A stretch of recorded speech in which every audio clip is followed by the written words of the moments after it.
A ver si oramos y, y podemos pedir la bendición de Dios, porque hoy día vamos a ver ese día domingo en que Cristo resucita. ¿Qué significa? Las diferentes miradas que hay y las diferentes implicancias que eso tiene. No solo para el mundo, también para la iglesia. Principalmente para la iglesia. Entonces, a ver si me acompañan a que oremos y comenzamos este estudio, esta prédica hoy.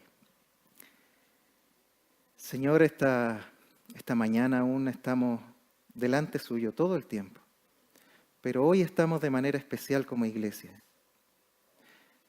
Usted conoce el corazón de cada uno de los que estamos acá, desde el que predica hasta el hermano más nuevo, hasta la visita que hay,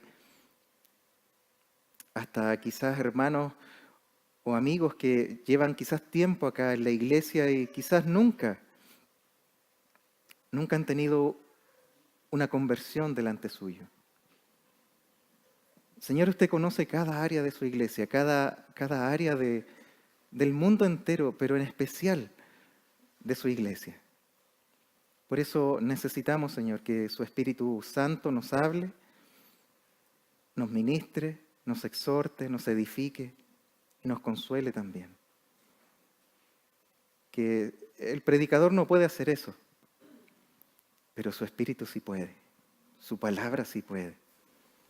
Su palabra es todopoderosa y puede desde formar el universo entero de la nada hasta levantar muertos, como lo éramos nosotros.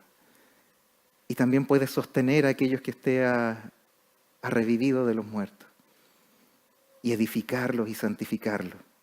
Eso pedimos, Señor, que a través de su palabra usted nos lleve ahí, a ese día en que usted resucitó de entre los muertos para darnos vida. En Cristo Jesús. Amén. Amén. Ya es el final de esta serie. Vimos la semana antepasada. Estamos viendo como un ciclo al final de Jesús, pero de Jesús como el Rey. Y vimos a un Jesús rechazado, ¿cierto? Rechazado tanto por la humanidad y por todo tipo de personas en ese momento. Judíos, fariseos, la gente del pueblo, romanos, rechazados, le rechazaron. Y también, de cierta manera, sus discípulos, porque le dejaron solo, le rechazaron. Y después también vimos a Jesús, el Rey crucificado. Y esa cruz tremenda, como veíamos con Matías la semana pasada, ¿qué nos revelaba? Qué increíble que revelaba al corazón humano, crucificado. Y tremendo ese día, el día de la cruz. Hay un salmo, el salmo, no lo busquen, pero el salmo 85 para los que anotan, no recuerdo el versículo, creo que es el 6 o 7, que dice que la justicia y la paz se besaron ese día.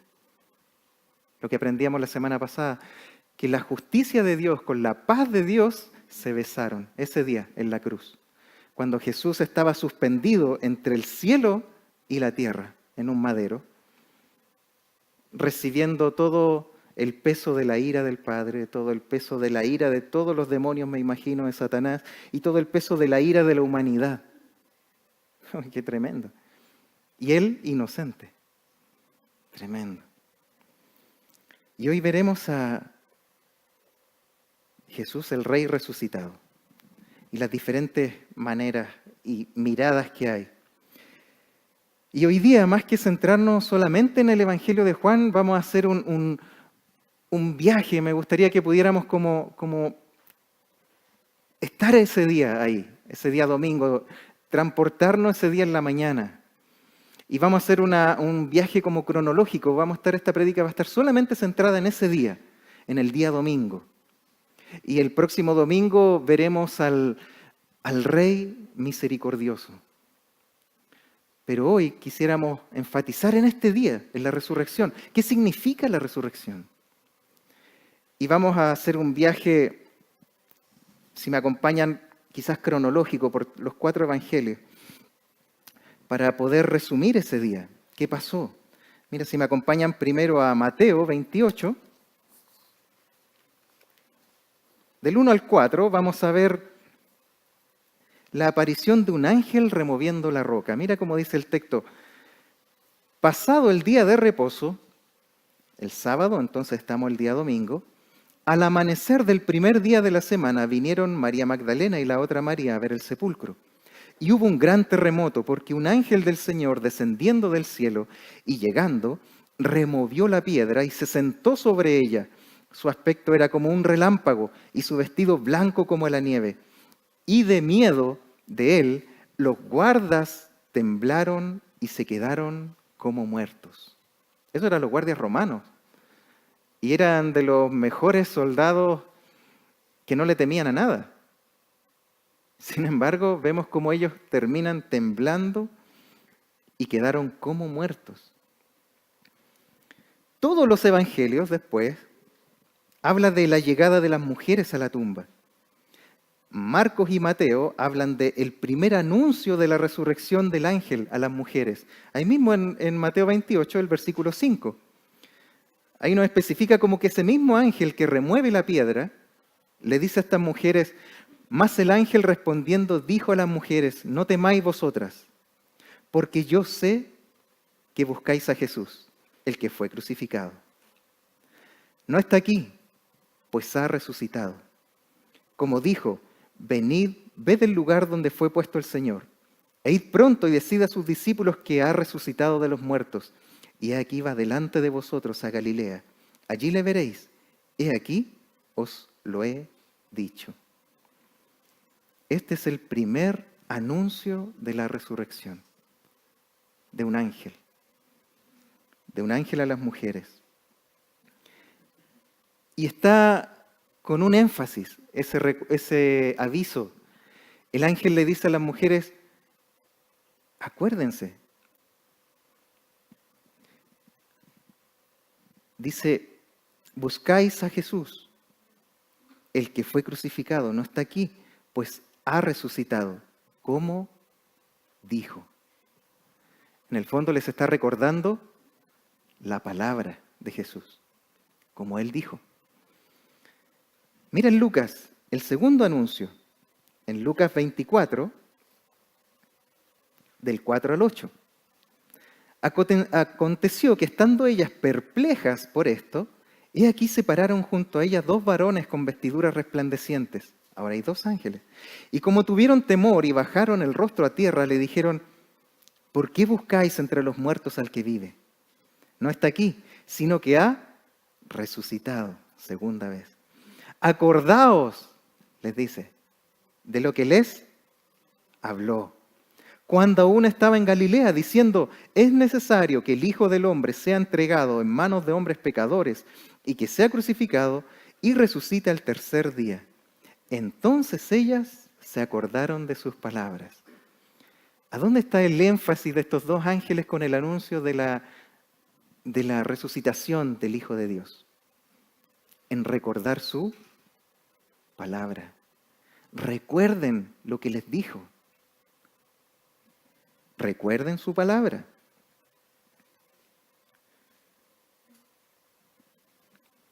Juan y Lucas, los evangelios, nos hablan de que Pedro y Juan son informados y van al sepulcro y vuelven pensativos, dándole vuelta a esto.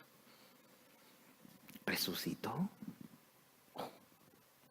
Me imagino la cara de ellos. Así que, yo creo que llenos de dudas en realidad, porque llega Pedro y Juan, dicen el relato de los evangelios de Juan y Lucas, y llega corriendo Juan primero, después llega Pedro, yo creo, más cansado, pero Juan no entra, pero Pedro sí entra. Y ve todo. Yo creo que todavía van con dudas, así como: ¿quién se robó el cuerpo? Yo creo que todavía no estaban diciendo: oh, resucitó, gloria a Dios. No vemos esa reacción. Todo ese día es un día extraño. Miren Juan capítulo 20, el tercer anuncio. Ahora Jesús le habla a María Magdalena. Mira en Juan 20, del 11 en adelante, dice, pero María estaba afuera llorando junto al sepulcro. Y mientras lloraba, se inclinó para mirar dentro del sepulcro. Porque lloraba. Y vio a 2 ángeles con vestiduras blancas que estaban sentados el uno a la cabecera y el otro a los pies, donde el cuerpo de Jesús había sido puesto, y le dijeron, mujer, ¿por qué lloras? Les dijo, porque se han llevado a mi Señor y no sé dónde le han puesto. Cuando había dicho esto, se volvió y vio a Jesús que estaba allí, mas no sabía que era Jesús. Jesús le dijo, mujer, ¿por qué lloras? De nuevo, ¿a quién buscas? Ella, pensando que era el hortelano, le dijo, Señor, si tú te lo has llevado, dime dónde lo has puesto y yo lo llevaré. Es como, pucha, si le arrendaron esta tumba que era para los ricos y ya se acabó el arriendo, me lo llevo. ¿Estaba esperando la resurrección? No, quería llevarse el cuerpo. Jesús le dijo, María. Volviéndose ella le dijo, Raboní, que quiere decir maestro. Jesús le dijo, no me toques, porque aún no he subido a mi Padre, mas ve a mis hermanos y diles, subo a mi Padre y a vuestro Padre, a mi Dios y a vuestro Dios. Fue entonces María Magdalena para dar a los discípulos las nuevas de que había visto al Señor y que Él le había dicho estas cosas. Qué tremendo que el Señor quiso revelarse primero su resurrección, el momento quizás más extraño y extraordinario y glorioso para la humanidad, pero se lo quiso revelar a María Magdalena, una mujer que no era muy confiable. De ella dice que habían sacado 7 demonios. No era la mujer más confiable a la cual decirle, y de hecho en ese tiempo el testimonio de una mujer valía menos que el testimonio de un hombre en un juicio. ¿No hay feministas para que me tiren tomates? Pero en ese tiempo era así. De hecho, había un menosprecio total. De hecho, algunos dicen que el primer feminista fue Jesús, porque vino a esclarecer que delante de Dios no hay dignidades diferentes delante de Dios, sino que el hombre y la mujer son iguales. Pero las mujeres hoy día, estos movimientos feministas rechazan a Cristo y rechazan al cristianismo diciendo que es machismo. Y que gracias al cristianismo, las cosas comenzaron a cambiar para los seres humanos. No solamente para las mujeres, también para los niños. En ese tiempo eran abandonados. La ley del más fuerte era. Y sin embargo, Cristo le dice a esta mujer, a María Magdalena, le dice, María, anda y dile a mis hermanos. Y ella va. ¿Y los discípulos le creen? Se miraron entre ellos. Algo se tomó ella. No sé qué fumó, pero... No, acá hay algo raro, decían ellos.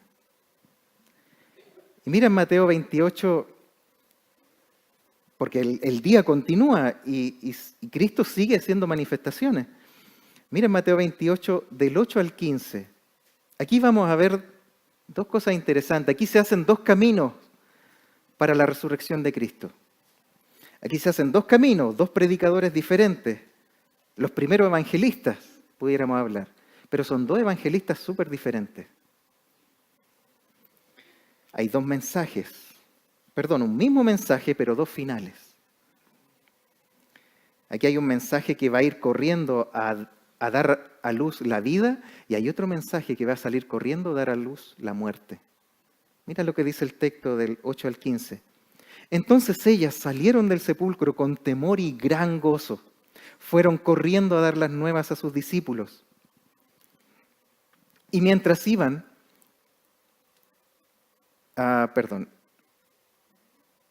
del 11 en adelante, mientras ellas iban, he aquí, unos de los guardias fueron a la ciudad y dieron aviso a los principales sacerdotes de todas las cosas que habían acontecido. Y reunidos con los ancianos y habido consejo, dieron mucho dinero a los soldados, diciendo, Decid vosotros, sus discípulos vinieron de noche y lo hurtaron, estando nosotros dormidos. Y si esto lo oyere el gobernador, o sea, Pilato, nosotros lo persuadiremos y os pondremos a salvo. Y ellos, tomando el dinero, hicieron como se les había instruido. Este dicho se ha divulgado entre los judíos hasta el día de hoy.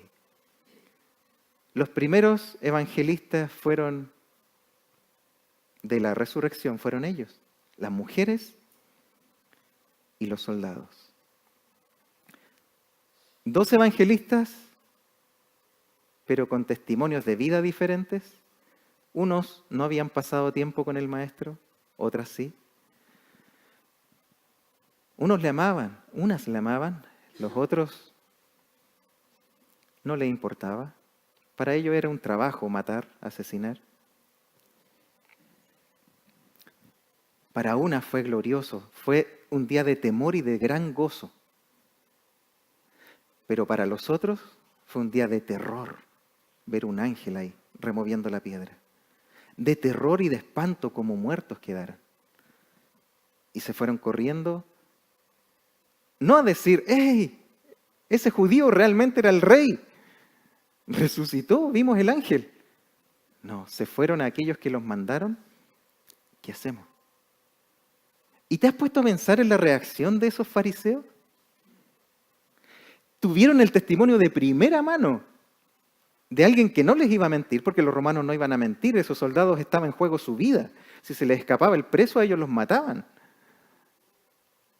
Entonces, el testimonio de esos soldados era realmente verdadero. ¿Y qué hacen los fariseos?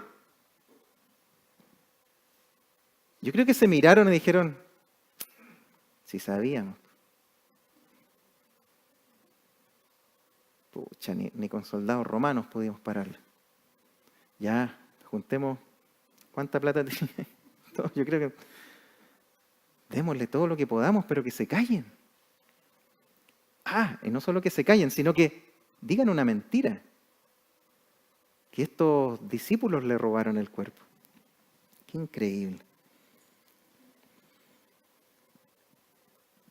Los evangelios de Lucas, de Marcos y de Juan nos dicen que las mujeres le hablan a los discípulos y les dice que ahí en el versículo 8, entonces ellas salieron del sepulcro con gran temor y gran gozo, de Mateo 28, y fueron corriendo a dar las nuevas a sus discípulos. Y mientras iban a dar las nuevas a los discípulos, aquí Jesús les salió al encuentro de nuevo, diciendo, salve. Y ellas acercándose, abrazaron sus pies y le adoraron. Entonces Jesús les dijo, no temáis, id, dad las nuevas a mis hermanos para que vayan a Galilea y allí me verán. Ese era el mandato. Y finalmente, en la tarde ya de ese día, si me acompañan a Lucas capítulo 24, vamos a cerrar este día y un poco las lecturas. Yo sé que hemos leído harto. Dice el texto en capítulo 24 que iban 2 discípulos, Cleofas y otro, iban conversando. Iban diciendo, oye, pucha, se nos acabó. Era tan buena onda Jesús y tremendo verlo haciendo milagros y se acabó. Lo mataron. ¿Qué hacemos ahora? Me imagino, iban conversando, dice el texto, y se les aparece Jesús, pero ellos no lo reconocen. Y en el capítulo 24, en el versículo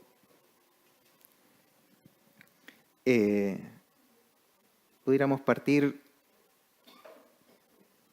cuando se les acerca Jesús, les dice, oye, ¿de qué vienen conversando en el versículo 17? Porque se les ve como tristes. Y ellos como que le dicen, oye, ¿eres tú como el único desubicado, forastero que no sabe lo que pasó? Y él dice, ¿qué cosas pasaron? A ver, díganme.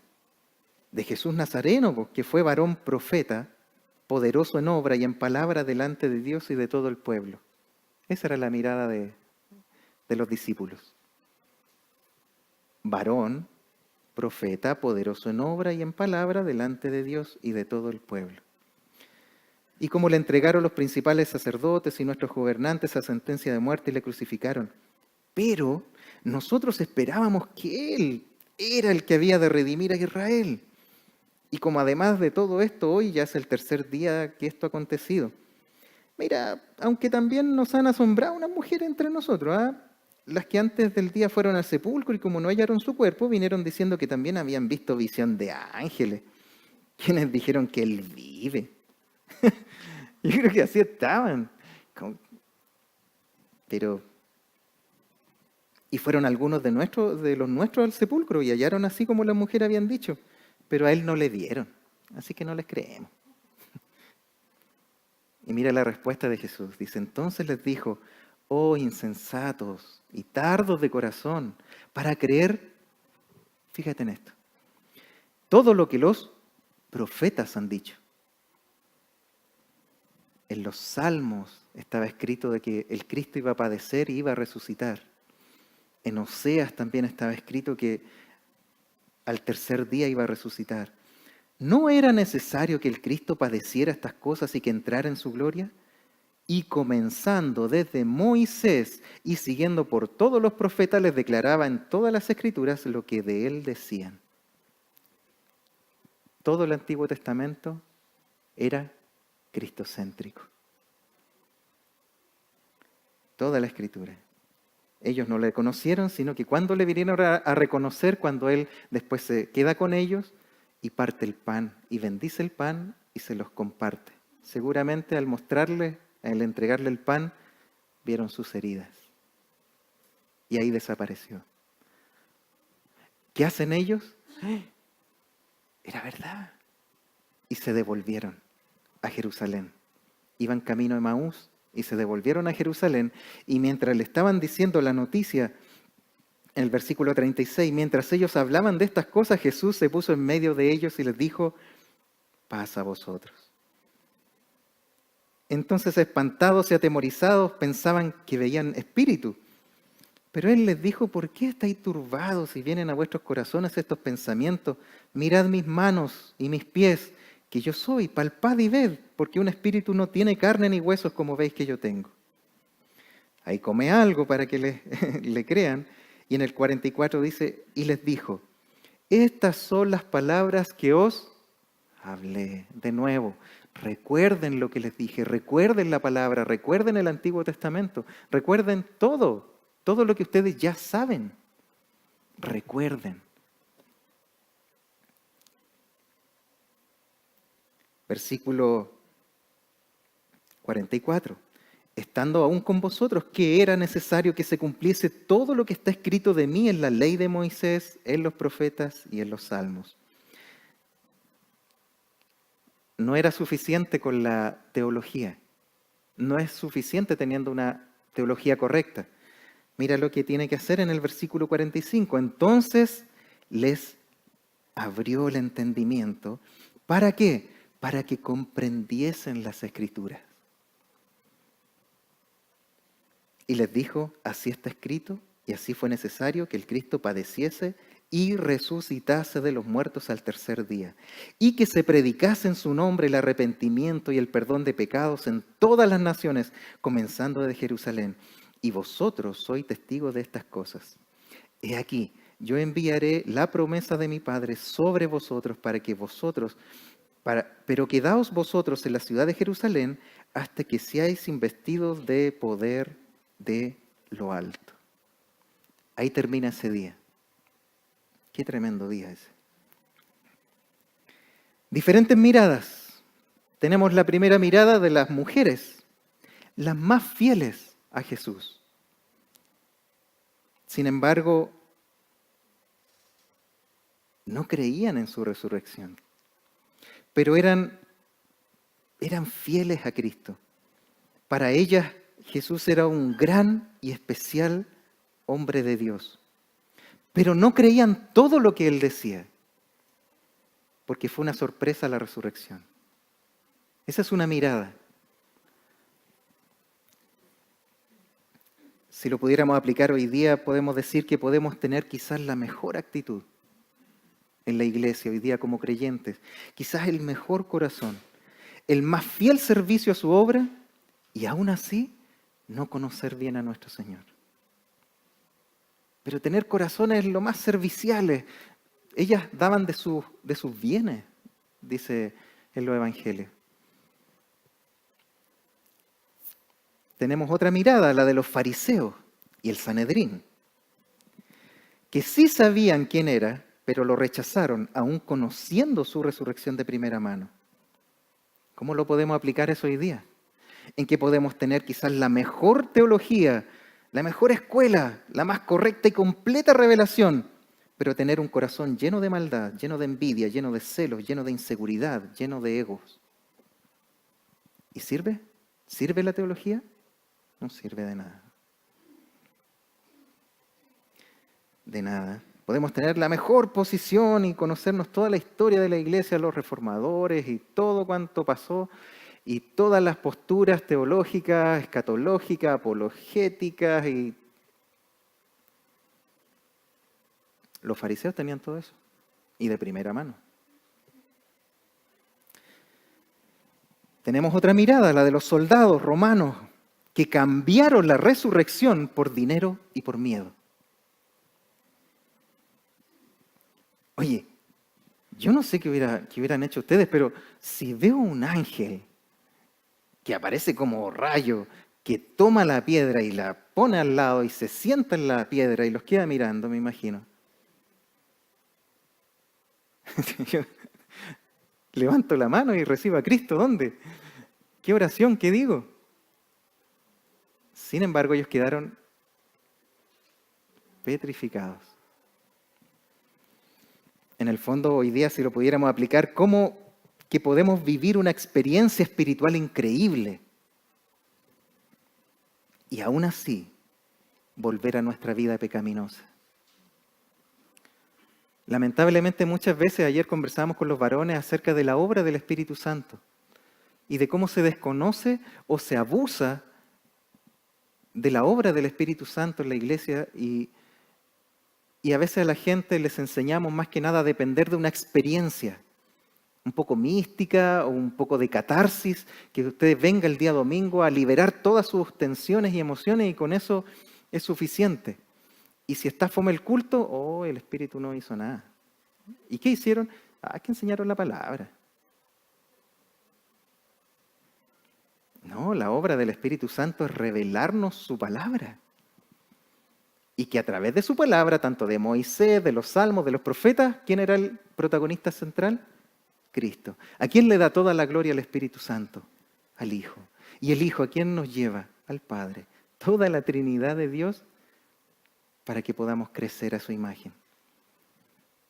Y sin embargo abusamos o queremos vivir esas experiencias nada más y con eso como usar a Dios para tener solamente experiencias nada más. Pero en la semana volver a nuestros pecados, a las cosas que nos dominan. Y la cuarta mirada es la de los más fieles discípulos que no creyeron. 3 testimonios diferentes. La del ángel, la de los ángeles, a las mujeres y estos discípulos de Emaús. Podemos tener el mejor maestro, todas las pruebas, padres cristianos cambiados por Cristo, milagros, vivencias, y aún así dudar de quién es Jesús. Aún así. Tener todo. Tener una biblioteca llena de comentarios exegéticos y de todo, pero aún así dudar. ¿Por qué? Porque el problema, como veíamos la semana pasada, es del corazón. El problema no está en las evidencias. Tú cuando hablas con un ateo, no es el problema de evidencias. De hecho, leía el testimonio de uno de los ateos más grandes del siglo XX, que se convirtió 5 años antes de morir al cristianismo, dándose cuenta que la física lo único que hacía era mostrar la grandeza de Dios. Nada más.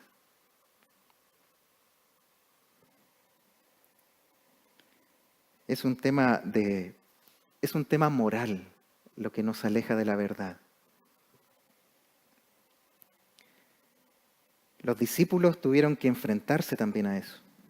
Dudaron hasta el último minuto, incluso hasta cuando Cristo aparece y les dice, oye, ya toquen. denme un pescado, hay algo para comer, para que vean. Todo el tiempo dudamos. Pasamos situaciones difíciles. Sí, yo sé que el Señor es soberano, pero yo creo que aquí Satanás se le subió por el chorro. No se le ha subido su trono no se ha movido ni un ápice, nada. Él sigue siendo soberano todo el tiempo. Incluso el día que muere su hijo.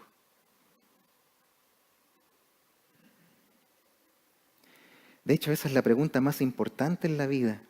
Cuando Jesús le pregunta a sus discípulos una semana antes de morir, ahí en Mateo 16, y le dice, ¿quién decís que soy yo? ¿Se acuerdan? Y le dice a sus discípulos, ¿quién decís que soy yo? Cristo tenía que hacer algo más por sus discípulos. Recordar su palabra, abrirle los ojos, abrir su mente, poner su espíritu en ellos, para ellos recién vivir por Él. Eso no ha cambiado hasta el día de hoy. Toda la deidad de Dios estuvo presente ese día.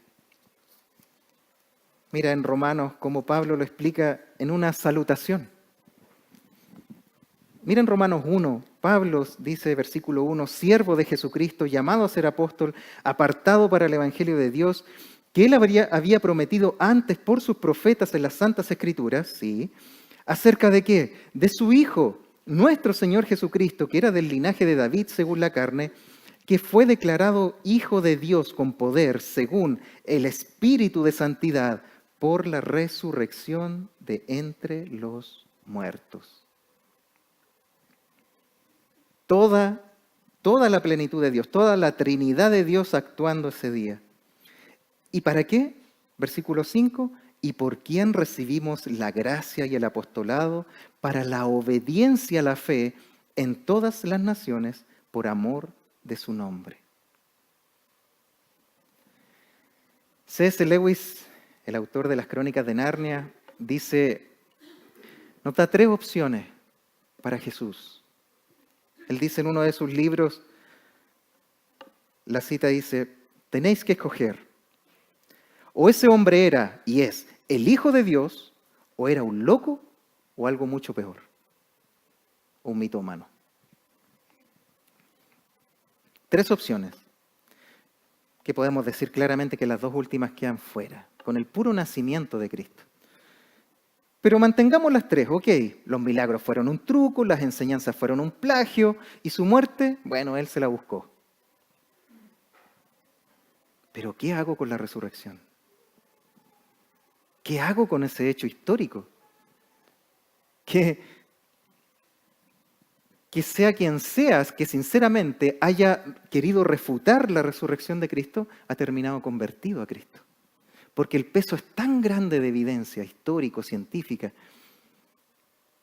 que no podemos decir más que un loco, no era un loco.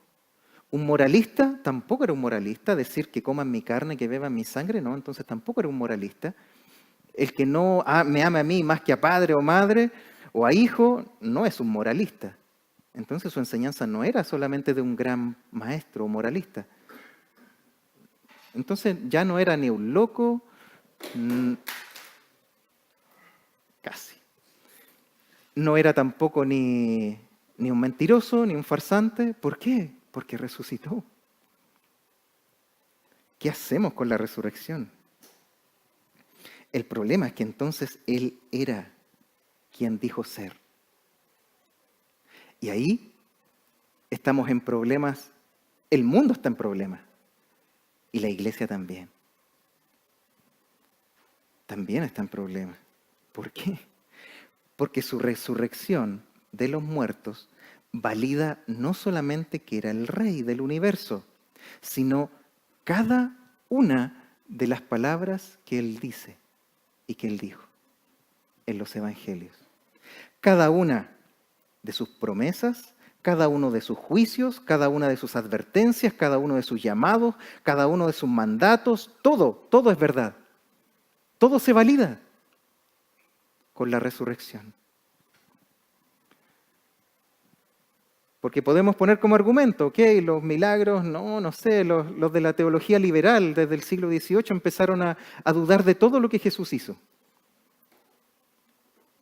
Y un siglo después tuvimos 2 guerras mundiales, de donde venían todos esos teólogos. Claro, porque empezaste a dudar de la palabra de Dios. Empezaste a dudar de todo lo que decían los evangelios. Esto no es inspirado. Esto sí. Dudaste de la palabra de Dios, entonces perdiste a la generación que venía. Y la generación que venía se volvió más violenta. Y mira dónde terminamos, con 2 guerras mundiales, millones de personas muertas. En Europa, la cuna de la Reforma, la cuna de los mejores teólogos. No, cuando Cristo resucita, todo se valida, cada una de sus palabras. El que pone la mano en el arado y mira hacia atrás, no se le pega la pela. No es digno. No es digno de mí. Todo. Y eso es un gran problema, porque Él dijo ser el único camino al Padre, la única verdad, la única vida. Es decir, que no tenerle a Él es estar perdido, es vivir una mentira, y ese es ser un muerto caminante. Es estar bajo condenación todo el tiempo. Él dijo ser, yo soy el camino, la verdad y la vida. Yo soy la resurrección y la vida. Entonces, si no lo tengo a Él, no tengo resurrección y no tengo vida. Todo se valida con la resurrección. Entonces, ¿no es un juego ser cristiano? Nunca ha sido un juego ser cristiano. Hoy día, quizás por las libertades que tenemos, quizás podemos jugar, quizás podemos entre sí, si quiero ir a la iglesia, no quiero ir a la iglesia. Quizás podemos dudar, pero no es un juego. No es un juego. De hecho, es solamente en el siglo XX y en estos pocos años que llevamos del siglo XXI, han muerto más cristianos que en toda la historia de la iglesia de estos 2000 años. Porque no es un juego. Nunca fue un juego. Ni Cristo vino a jugar. Nunca. El problema es que cuando llega el Evangelio a tu vida y a mi vida, créeme que es el llamado más alto, más sublime que te puedan hacer. Piensa en esto, pero soberanamente Dios ha dejado culturas, naciones, tribus, lenguas en sus pecados. Soberanamente. Porque como veíamos la semana pasada, no éramos ni siquiera dignos de la mirada de Dios. Porque todos a una le rechazamos, todos a una nos volvimos inútiles, todos a una queremos sus bendiciones, que le robamos todo el tiempo a Dios, queremos sus bendiciones, pero a Él no. Y Dios soberanamente quiso que llegara el Evangelio a ti, a mí. Que llegara el Evangelio de la gracia de Dios, la noticia más maravillosa de que su Hijo resucitó para decirte que todo lo que Él dijo era verdad. Nada era mentira. Nada. Ni una tilde dijo Jesús que se iba a mover de su ley. Nada. Que sus palabras que podía pasar el cielo, la tierra, todo el universo entero podía colapsar, pero su palabra iba a mantenerse. Todo se valida con la resurrección de Cristo. Todo se valida, todo. Entonces cada frase que tú te aprendas del Evangelio que dijo Cristo es verdad. Cada una de sus palabras, cada una. ¡Wow! Eso nos pone en problemas, sin duda, y pone en problema al mundo entero. A veces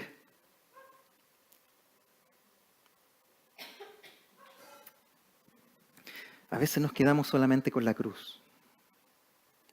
¿Por qué? Porque la cruz nos provee perdón. Pero la resurrección nos provee un motor de vida para vivir en santidad. De hecho, la Santa Cena que vamos a tomar hoy día dice en Pablo de que háganlo recordando la cruz, pero para proclamar su resurrección. No es solamente para abrazar lo que yo quiero, el perdón para mí, sino para vivir por Él, porque Él resucitó. Entonces la resurrección cambia todo. Cambia todo. ¿Por qué? Porque nos manda la resurrección a proclámalo. Créelo, vívelo, proclámalo. No te quedes con esa verdad. Compártela, porque esta verdad extrañamente crece cuando la proclamamos, cuando la damos. Cuando nos la quedamos es como el maná, se pudre. Pero si lo damos, se multiplica. Extraña las matemáticas del Señor. Él dice que hay que dar, porque es mejor dar que recibir. Y esta noticia hay que repartirla, hay que darla. La resurrección es un hecho histórico innegable que vino a cambiar a todo y a todos. A dividir el tiempo, a dividir la luz de las tinieblas, a dividir el alma humana, a dividir al mundo entero, porque aún hoy la resurrección le grita a la humanidad, no tienes excusa. No hay excusa. Como dice en Juan 3:19, esta es la condenación, que la luz vino al mundo, pero los hombres amaron más las tinieblas que la luz.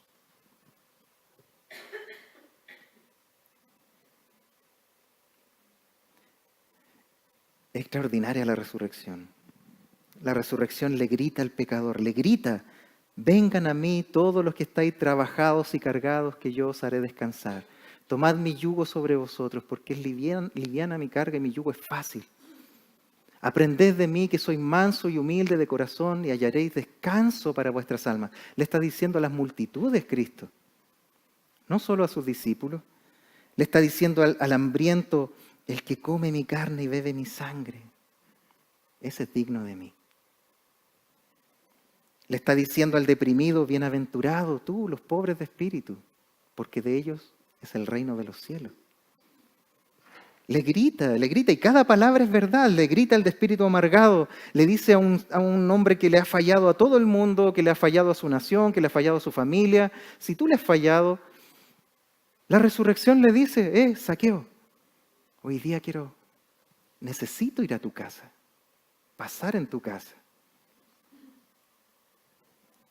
No hay excusa. Al impetuoso le dice, ven, sígueme y te haré pescador de hombres.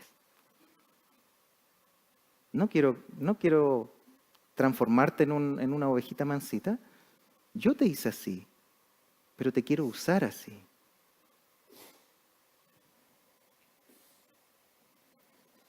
Su resurrección le grita a su iglesia, paz a vosotros. ¿Tienes dudas? ¿Aún dudas de mí? Bienaventurados los que no vieron y creyeron. Pídeme, nos dice a nosotros, a su iglesia, pídeme y yo te responderé. Al que pide, recibe. Al que busca, halla. Al que llama, se le abrirá. Si vosotros, siendo malos, sabéis dar buenas dádivas a vuestros hijos, ¿cuánto más vuestro Padre os dará el Espíritu Santo a quienes se lo pidan? Pide. No recibís porque pedís mal, porque pedís para vuestros propios deseos, dice Santiago. La resurrección le dice a su iglesia, cosas que ojo no vio, ni oído oyó, ni han subido a corazón de hombre, son las que Dios tiene preparadas para los que le aman. Al débil en su iglesia le dice, pero recibiréis poder cuando venga sobre vosotros el Espíritu Santo y me seréis testigos en Jerusalén, en Judea, en Samaria y hasta lo último de la tierra. Porque Dios usa lo débil. Dios se glorifica en la debilidad tuya y mía. No es necesario que seas un gran teólogo. No, así tal cual. Deja que Él lo haga. Que Él haga de ti la obra que Él quiere hacer. No temas, le dice a su iglesia, no temas, manada pequeña. Al Señor le ha placido daros el reino. Yo sé que tienes poca fuerza, pero no has negado mi palabra. Por tanto, yo te guardaré de la hora de prueba que ha de venir sobre el mundo entero. Mira cuántas promesas. Todo se validó. Todo eso es verdad. Por la sola resurrección de Cristo. Apocalipsis 1 le dice el Señor a Juan y nos dice a nosotros, no temas. Yo soy el primero y el último. Y el que vivo y estuve muerto, mas he aquí que vivo por los siglos de los siglos. Mira, para terminar, quisiera que para poder quizás cerrar ahora y que podamos tener una Santa Cena meditando y reflexionando en lo que es la resurrección. Piensa en cada una de las palabras que Cristo dijo y créelas, creámoslas.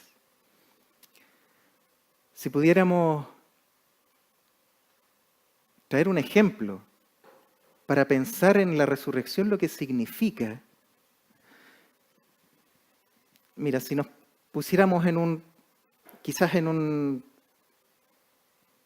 paisaje post de una guerra nuclear, y el tipo que tiene un paraíso dentro de toda la debacle que queda en el mundo, tiene un paraíso como un resort, es justo la persona a la cual yo le debo una fortuna de plata. Tengo dos problemas. Una es que para entrar a ese resort y no vivir en esta miseria que hay afuera, no puedo costear el acceso porque es carísimo, vale una fortuna, pero también ya le debo una fortuna a ese hombre. ¿Qué hago? El tema es que me acerco, apelando a su misericordia, y le digo, ¿puedo entrar? Hay una deuda tremenda. ¿Y tienes cómo pagar? No. Pero el hijo de ese dueño es movido a misericordia y le dice, Padre. Y se miran. Ya. Y el hijo paga la deuda. Entonces, ¿no te debo nada? No, dice el padre, no me debes nada. ¿Puedo entrar? No. Esto tiene un costo. Vale una fortuna también entrar. Entonces se miran con el hijo, el papá y el hijo. Y el hijo dice, yo pago esa fortuna.